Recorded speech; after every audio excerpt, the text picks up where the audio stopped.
então eles são muito se adaptam facilmente. São muito eficazes, né? Muito dinâmicos nessa busca de alimento. Como eu estava citando, no caso de um prédio de apartamentos, não necessariamente eles vão se deslocar através desses túneis. Então, por exemplo, Prumadas. Prumada é uma região de um prédio onde se embute o encanamento, ou de hidráulica, ou às vezes de esgoto. Mas na Prumada fica em volta dessa região uma situação úmida, com algum espaço. Se os cupins encontrarem esse espaço para se deslocar, ali eles vão ter umidade, vão ter uma situação tranquila, que ninguém vai mexer, dali eles se deslocam muito facilmente de um andar para outro. E tem um detalhe, normalmente entre onde eles vão colocar o chumbamento do cano na laje, eles enchem de papel, sim, aquele papel de cimento, sim, e algumas cunhas de madeira. Ou seja, alimento venham para cá e continue a se desenvolver. Alimento farto para eles. Muito fácil. Então, infelizmente, as construções atuais, elas dão um aporte muito grande de alimento para os cupins. Então, não é à toa que eles conseguiram infestar um número tão grande assim de edificações. Né? Falo até em prejuízos, por exemplo, na cidade de São Paulo, só para vocês terem uma ideia, existem prejuízos anuais da ordem de mais de 10 milhões de dólares, só na cidade de São Paulo. Para ter uma ideia do grau de infestação que a gente pode observar. Né? Então, uma vez infestando uma casa ou um apartamento, por exemplo, existem alguns sinais que o cliente tem que ficar atento para verificar se existe a presença ou não. Eu vou só fazer uma parte aqui para falar sobre o seguinte. É muito comum você ter exatamente um ataque num apartamento. Sim. E, de uma forma geral, um prédio de apartamento é uma comunidade. As pessoas costumam achar que o problema é só daquele apartamento.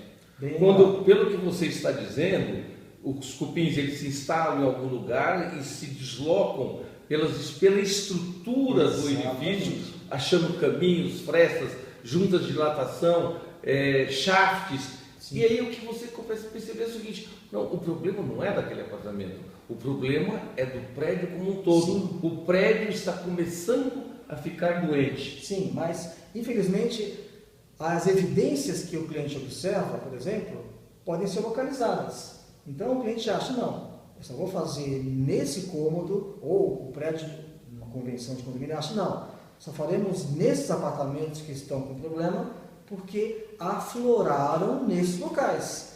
Mas não quer dizer que estejam somente nesses pontos. Como você bem lembrou, a atividade deles é embutida.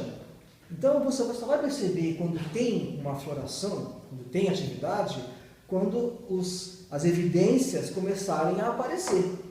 Antes disso, não tem como você saber. Legal. Bom, nisso aí que a gente está falando, o importante é a gente começar a perceber que os cupins de sol, eles são um problema muito maior do que as pessoas costumam achar. Sim, verdade. As pessoas às vezes querem minimizar o problema, quando na verdade o que a gente precisa fazer é estudar, procurar informação, para que as decisões tomadas na hora do controle sejam aquelas mais adequadas. Sim. E normalmente isso não acontece. Até porque se houver uma previsão de tratamento errada, se você, por exemplo, contratar uma empresa que subdimensiona o problema, achar que não, só vamos fazer nos locais onde atacaram. Né? Pode ser que dessa informação errada, o tratamento que ficar incompleto nesses casos, pode ser que piore a médio prazo a infestação. Por isso é necessário, na hora de se contratar uma empresa ou fazer uma verificação, que seja muito criteriosa, analise os dados construtivos do imóvel, analise de que forma ele foi planejado, de que forma está havendo a infestação, qual a espécie que está infestando, para que se possa definir uma estratégia muito boa, muito importante para a solução do problema. Porque inclusive acontece uma coisa muito comum, as pessoas querem fazer um trabalho de forma localizada. Sim. Eles querem que seja localizado. Eu estou com um problema nesse imóvel.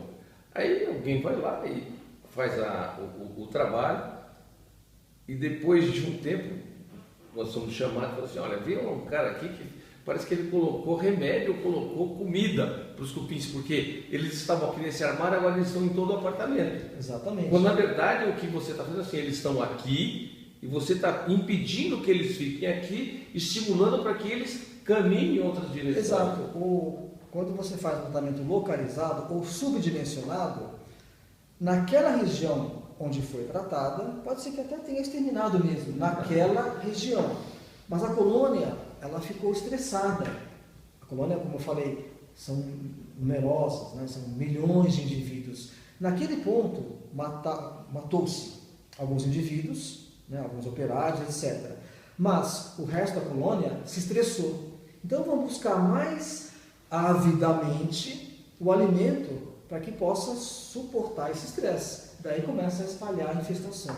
Por isso que a gente diz, uma verificação muito cuidadosa, muito criteriosa nesses casos de cupins de solos subterrâneos é muito importante, França. A partir do momento que você tem um problema de cupins de solo no seu imóvel, você precisa ter a consciência de que é necessário fazer um tratamento completo, a não ser que o seu apartamento seja extremamente grande, um apartamento de 400, 500 metros quadrados, então se você está com um problema na cozinha, às vezes só fazendo o tratamento na cozinha, talvez resolva, mas é necessário que você tenha consciência de que você pode estar estimulando os cupins para que eles caminhem em outras direções do seu imóvel. Então, de que forma a gente pode propor um tratamento? Vamos imaginar, França, num local infestado, né? Quais os pontos, quais as regiões que devem ser tratadas, então? O que termina acontecendo? O tratamento contra cupins de solo, devido à biologia e o comportamento deles, é necessário que se faça um tratamento estratégico. Um tratamento estratégico. Por qual motivo? Porque nem sempre é possível você encontrar um ninho, você encontrar lá o termiteiro. Sim, até porque esse ninho, vamos imaginar o seguinte, dependendo da espécie de cupins de solo, cupins subterrâneos, os operários podem buscar o alimento num raio de 100 metros, ou seja, o ninho pode estar fora da edificação, fora da casa ou do prédio, e dali, pelos caminhos de terra ou pelos vãos de estrutura, eles chegarem até o madeiramento. Então, normalmente, é muito difícil, como você bem lembrou, localizar esse ninho. Nesse caso, o que a gente faz? Faça um tratamento do solo completo para que seja montada uma barreira química para que eles não saiam da onde eles estão e cheguem aonde eles querem chegar, que é o seu imóvel. Esse é o tratamento. Feito isso, é necessário que você comece a criar uma barreira entre o alimento e aonde eles estão. Que aí seria tratar as interfaces onde você tem madeira e concreto, ou parede, ou alvenaria. Depois, o que você faz? Você vai fazer um tratamento daqueles vãos que existem no seu imóvel para que os cupins não se desloquem, porque é muito comum, por exemplo, os cupins se deslocarem através dos conduítes Sim. de eletricidade e telefonia. Sim. Já teve caso de curto-circuito, e o mais interessante foi o seguinte, eles teve um caso em que eles desgastaram a capa do fio, mas ficou uma capa bem fininha, e aí começou a ter o quê? Perda de energia, não deu curto, teve perda de energia, e aí a pessoa começou a gastar energia, por que está aumentando tanto minha conta de luz? Começaram a investigar e descobriram exatamente essa situação. Curioso. Olha o que pode acontecer por um problema simplesmente de um bichinho que pequenininho. Eu já vi casos, inclusive, assim, em região de conduíte, caixas de passagem, caixas de transformação, por exemplo, existe aquela madeira de forma que fica próximo ali dos terminais. Então aquela madeira, uma vez que ela foi infectada, né, que os cupins começaram a se alimentar dela, eles também podem trazer umidade para aquela região. Então, naquela madeira que o cupim começou a se alimentar, veio umidade, causou curto-circuito por conta disso, e teve um problema muito grande no prédio por conta disso. E tem uma coisa aí, depois a gente vai falar, mas são dicas adiantando. Essa é uma das formas para a gente identificar a infestação por cupim. Sim. Essa é uma deixa que eles nos dão. Sim. E por último, né, dentro daquele processo estratégico, é a gente tratar o próprio madeiramento. Sim. Ou seja, aí você corta a fonte de alimento. Se ele escapar de um, escapar de outro, ele não tem alimento, ele vai morrer de inanição. Certo.